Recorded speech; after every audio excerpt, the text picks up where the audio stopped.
But हम ज़रा हरियाणा विधानसभा चुनाव नतीजों की ओर रुख कर लेते हैं, क्योंकि अब तक काउंटिंग से जो रुझान सामने आ रहे हैं उनमें बड़ा उलटफेर देखने को मिल रहा है। रुझानों में बीजेपी को बहुमत मिलती हुई दिखाई दे रही है और यहाँ पर जो है 47 से ज़्यादा सीटों पर आगे चल रही है, लेकिन कांग्रेस 32 सीटों पर बढ़त बनाए हुए हैं।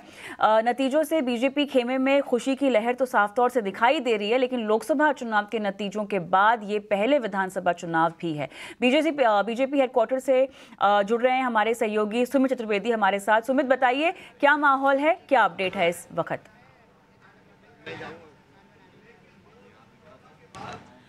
कैसे कहा जा सकता है कि बीजेपी के लिए ये जीतना बहुत ज़रूरी था, जो जून में हुआ जब एनडीए की सरकार को बहुमत मिला, पर काफ़ी जो जैसा सोच रहे थे वैसा नहीं हुआ। उसके बाद काफ़ी काडर में कह सकते हैं कि कुछ गमगीन माहौल था और अब लग रहा है कि वापस वो कुछ काडर के लिए ये जीत बहुत मायने रखती है। बीजेपी के लिए ये जीत हरियाणा में बहुत मायने रखती है, क्योंकि बीजेपी 10 साल से हरियाणा में है।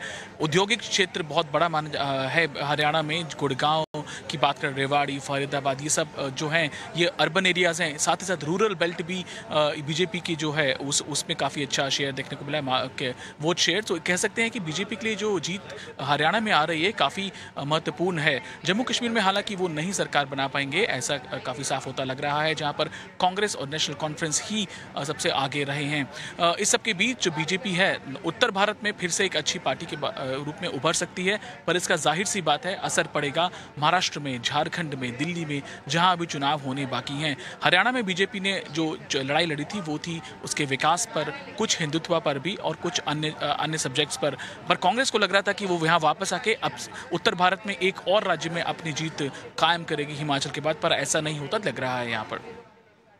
तो फिलहाल कुछ लाइव विजुअल्स भी आते हुए दिखाई दे रहे हैं, जिस तरह से बीजेपी के पक्ष में अब थोड़ा सा चुनाव नतीजा जाता हुआ दिखाई दे रहा है। बहरहाल सुमित, आपका बहुत बहुत धन्यवाद तमाम अपडेट हमको देने के लिए।